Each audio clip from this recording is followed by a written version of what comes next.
Hello students, कैसे हैं आप सब। तो आज मैं कराने वाली हूँ आपको सिलेबस यूजीसी नेट पेपर 1 का। इसके बाद मैं पेपर 2 का कराऊंगी जो कि होगा इकोनॉमिक्स का।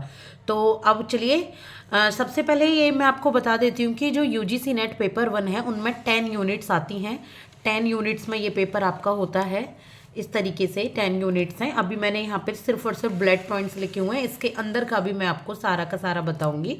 तो नंबर 1 पे कौन सा है, पहले आप ये समझ लीजिए। टीचिंग एप्टीट्यूड आएगा, जिसमें आप टीचिंग के आपको कॉन्सेप्ट, लेवल ऑफ टीचिंग क्या होते हैं, करेक्टरिस्टिक्स क्या होती हैं, वो सब आएंगी। अभी मैं वो डिटेल्ड सिलेबस भी आपको दिखा दूंगी। इसके बाद आएगा रिसर्च एप्टीट्यूड, जिसमें कि आपको रिसर्च से रिलेटेड क्वेश्चन पूछे जाते हैं। पीएचडी वाले तो कर चुके होते हैं ये रिसर्च का, बाकी आपको इसको पढ़ना होता है। थोड़ा सा यही लगता है थोड़ा सा हार्ड है, बट इतना भी डिफिकल्टी ये नहीं है। इसके बाद है कॉम्प्रहेंशन। कॉम्प्रहेंशन में आपको वो पैरा दे दिया जाता है और उसके अकॉर्डिंग आपसे क्वेश्चन पूछे जाते हैं। एक अनसीन पैराग्राफ होता है ना, उसके अकॉर्डिंग आपसे क्वेश्चन पूछे जाते हैं। इसके बाद आता है कम्युनिकेशन। कम्युनिकेशन में क्या पूछा जाता है, कम्युनिकेशन के क्या मीनिंग है, टाइप्स हैं, करेक्टरिस्टिक्स है, बैरियर्स क्या होते हैं, मास मीडिया एंड सोसाइटी क्या होती है। अभी आप पहले 1 मिनट में इनको समझ लीजिए। इसके बाद आप चाहें ना इस सिलेबस को एक बार पॉइंट में खुद भी लिख सकते हैं, नोट कर सकते हैं। वो मैं भी आपको इनके मेन मेन पॉइंट दे दूंगी। इसके बाद आएगा इसमें कम्युनिकेशन के बाद मैथमेटिकल रीजनिंग नंबर 5 पर। मैथमेटिकल रीजनिंग में क्या आता है, मैथमेटिकल रीजनिंग में आते हैं मैथ्स के क्वेश्चंस, जो कि में रीजनिंग आती है, नंबर सीरीज आती है, कोड्स एंड रिलेशनशिप आते हैं। इसके बाद आता है लॉजिकल रीजनिंग। लॉजिकल रीजनिंग में आपके आर्ग्यूमेंट, इंडक्टिव, डिडक्टिव रीजनिंग आती है, आपके प्रमाण आते हैं, इंडियन लॉजिक आता है, वेन डायग्राम आता है। तो ये भी बहुत इंपॉर्टेंट लॉजिकल रीजनिंग हो जाती है। इसके बाद आता है डेटा इंटरप्रिटेशन। तो डेटा इंटरप्रिटेशन में क्या आता है कि जो क्वांटिटेटिव एंड क्वालिटेटिव डेटा क्या होता है, bar chart, pie chart, table chart क्या होते हैं। इसके बाद आता है ICT, information and communication technology. ICT में क्या आता है, आईसीटी में कंप्यूटर से रिलेटेड, इंटरनेट से रिलेटेड सारी जानकारी की क्वेश्चंस आते हैं। इनके प्रीवियस ईयर क्वेश्चंस साथ के साथ, प्रीवियस ईयर के साथ साथ प्रैक्टिस एमसीक्यूज भी मैं आपको कराऊंगी, और इससे रिलेटेड मैं आपके लिए कॉन्सेप्ट भी लेकर आऊंगी जो कि हैंड रिटन नोट्स की फॉर्म में है। अभी मैं इसका बेसिक निपटा रही हूँ। इसके बाद है प्यूपिल development and environment. प्यूपिल development and environment में क्या आता है, सस्टेनेबल डेवलपमेंट गोल्स आते हैं, एनवायरनमेंट के बारे में आता है, एनवायरनमेंट के बहुत सारे प्रोटेक्शन एक्ट होते हैं उनके बारे में आता है, जिसमें कि आपको करंट अफेयर से इसको क्या करना है, इसको इंक्लूड करना है। इसके बाद आता है नंबर 10 पर हायर एजुकेशन सिस्टम। तो हायर एजुकेशन सिस्टम में किस तरीके से हमारे इंडिया में एजुकेशन डेवलप हुई, पहले एजुकेशन कैसी थी, किस तरीके से आई, तो यही आपका हायर एजुकेशन सिस्टम में आएगा। तो ये 10 यूनिट्स हैं। अगर आप इनको लिखना चाहते हैं पॉइंट्स में, तो मैं आपको अगर मोटे मोटे पॉइंट्स बताऊं तो मैं आपको यहाँ बता सकती हूँ, ठीक है। तो मोटे मोटे पॉइंट्स में आप क्या लिखेंगे वो मैं भी आपको 1 सेकंड में दे रही हूँ। ये है आपका टीचिंग एप्टीट्यूड का सिलेबस, जिसमें टीचिंग के कॉन्सेप्ट है, ऑब्जेक्टिव्स है, लेवल ऑफ टीचिंग है, जिस लेवल में मेमोरी, अंडरस्टैंडिंग और रिफ्लेक्टिव लेवल आ जाते हैं। करेक्टरिस्टिक्स होते हैं टीचिंग के, और बेसिक रिक्वायरमेंट होती हैं टीचिंग की। आप एक बार पॉज करके इनको नोट भी कर सकते हैं। काफ़ी ज़्यादा सिलेबस है तो मैंने इसको हैंड रिटन फॉर्म में नहीं लिखा है।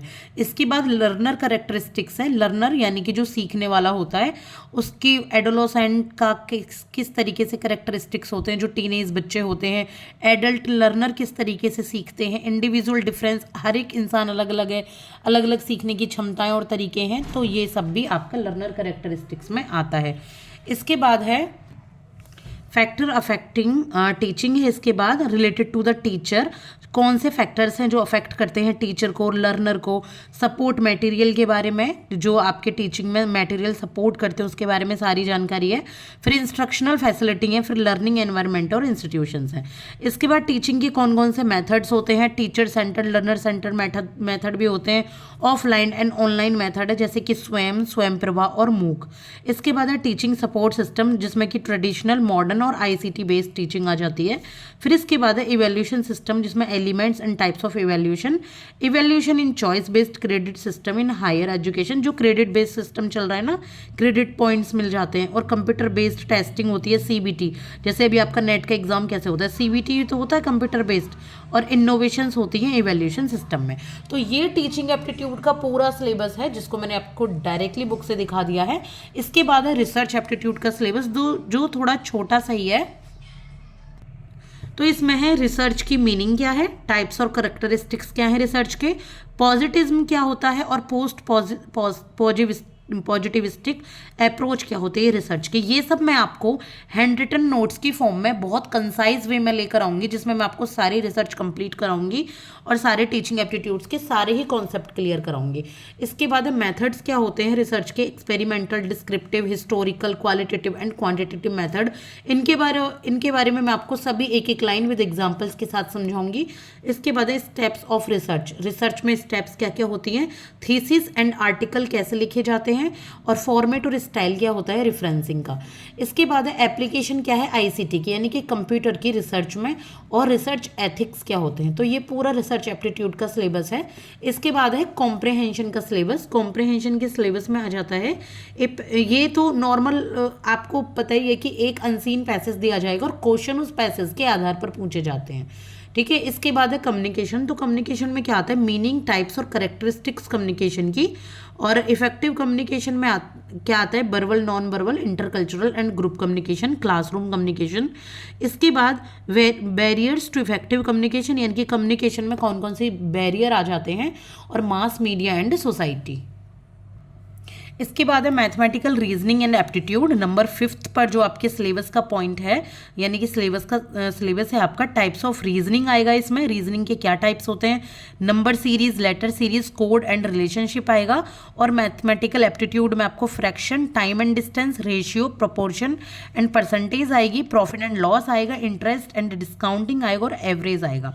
इसके बाद लॉजिकल रीजनिंग है, लॉजिकल रीजनिंग में क्या आएगा, जो आर्ग्यूमेंट्स होते हैं उनको समझना, आर्ग्यूमेंट के क्या फॉर्म है, आपकी मूड फिगर क्या होते हैं, फैलेसीज आएंगी, लैंग्वेजेस आएंगी, और फैलेसीज आपकी काफ़ी पूछी जाती हैं यूजीसी के एग्जाम में, ठीक है। कॉनोटेशंस आएंगी, डिनोटेशंस आएंगी, क्लासिकल स्क्वायर आएंगे अपोजिशन के, और इसके बाद डिडक्टिव और इंडक्टिव रीजनिंग आएगा, एनालॉजीज होंगी, वेन डायग्राम होंगे, इंडियन लॉजिक, नॉलेज की जो मीनिंग होती है, जो ज्ञान होता है वो आएंगे, प्रमाण्स आएंगे, और अनुमान आएंगे। तो ये भी आपके लिए बहुत इंपॉर्टेंट हो जाते हैं। मैं इसके लिए आपको एक चैनल का नाम भी सजेस्ट कर दूंगी, तो आप वहाँ से देख सकते हैं, वरना मैं इन सब के हैंड रिटन नोट्स की फॉर्म लेकर आऊँगी। आप एक बार प्लीज़ देखिएगा, प्लेलिस्ट अवेलेबल होगी उसके लिए। डेटा इंटरप्रिटेशन आएगा, डीआई में आपके वही bar chart, histogram, data, DI और गवर्नेंस आएगा।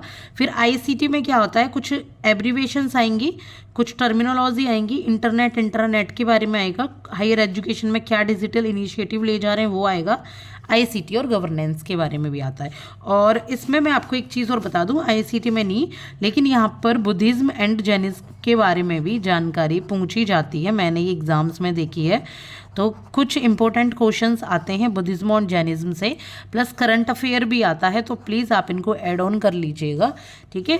इसके बाद प्यूपिल डेवलपमेंट एंड एनवायरनमेंट, तो प्यूपिल डेवलपमेंट एंड एनवायरनमेंट में क्या आता है, हमारे एनवायरनमेंट के बारे में, कि मिलेनियम डेवलपमेंट गोल्स क्या थे, सस्टेनेबल डेवलपमेंट गोल्स क्या हैं, ह्यूमन और एनवायरमेंटल इंटरेक्शंस के बारे में आएगा, कि ह्यूमन की क्या एक्टिविटीज़ है जो एनवायरनमेंट को इम्पैक्ट कर रही है, एनवायरमेंटल इश्यू के बारे में आएगा, कौन कौन से इश्यूज़ हैं एनवायरनमेंट में, एयर पॉल्यूशन है, वाटर पॉल्यूशन है, सॉइल पॉल्यूशन है, नॉइज पॉल्यूशन है, वेस्ट क्या क्या है, क्लाइमेट चेंज के बारे में आएगा, natural and energy resources, solar, wind, soil, hydro, geothermal, biomass, nuclear, forest, ये एनर्जी रिसोर्सेज के बारे में पूरी जानकारी लेनी है आपको। एनवायरमेंटल प्रोटेक्शन एक्ट है 1986, और भी अभी बहुत सारे जितने भी है, क्योटो प्रोटोकॉल, पेरिस एग्रीमेंट, ये सब जो भी लेटेस्ट हुए हैं उसके बारे में इंफॉर्मेशन पूछी जा सकती है। इसके बाद है हायर एजुकेशन सिस्टम, तो हायर एजुकेशन सिस्टम में क्या है आपका, हायर लर्निंग के बारे में, एंशियंट इंडिया में कैसी लर्निंग होती थी, पोस्ट इंडिपेंडेंस इंडिया में कैसी होने लगी है जब इंडिया हमारा आज़ाद हो गया, conventional non conventional learning program क्या है इंडिया में, professional, technical, skill based education कौन सी होती है, वैल्यू एजुकेशन है, एनवायरमेंटल एजुकेशन कौन सी होती है, पॉलिसीज, गवर्नेंस और एडमिनिस्ट्रेशन क्या है एजुकेशन से रिलेटेड। तो ये इस तरीके से 10 यूनिट्स का सिलेबस मैंने आपका 10 मिनट्स में कंप्लीट कर दिया है। आप पॉज करके आप ये पॉइंट बना के अपने सामने लिख सकते हैं, और आप पहले एक, जैसे आपने प्यूपिल डेवलपमेंट एंड एनवायरनमेंट पढ़ लिया, आप इसको पढ़ लो पॉइंट वाइज और इन पर टिक लगाते हुए चल सकते हैं। अगर आपके पास ऐसा सिलेबस नहीं है तो आप गूगल पर जाइएगा और सिलेबस की PDF डाउनलोड कर लीजिए, यूजीसी नेट की आपको इजीली मिल जाएगी और उसको अपने सामने लगा लीजिए, अपने पास रख लीजिए। हैंड रिटन नोट्स की फॉर्म में चाहें तो इनको आप अपनी नोटबुक में राइट डाउन कर लीजिए। आई होप कि आपको ये सिलेबस समझ आया होगा। इसी तरीके से मैं पेपर 2 इकोनॉमिक्स का सिलेबस आपको दूंगी और साथ के साथ मैं इनकी जितने भी इनके कंसेप्ट्स हैं उनसे रिलेटेड मैं आपके लिए क्लास ज़रूर लेकर आऊँगी। तो थोड़ा वेट कीजिएगा, जो कि हैंड रिटन नोट्स की फॉर्म में होंगी, बहुत हेल्पफुल रहेंगी, बहुत कंसाइज वे में आपका एक ही चैनल पर, एक ही वन स्टॉप सॉल्यूशन पर आपकी सारी ही जितनी भी कॉन्सेप्ट हैं, जितने भी MCQs प्रैक्टिस क्वेश्चंस हैं या प्रीवियस ईयर क्वेश्चंस हैं, यहाँ मैं आपके कंप्लीट कराऊंगी। तो thank you so much. Please channel को लाइक कीजिएगा, सब्सक्राइब कीजिएगा। Thank you.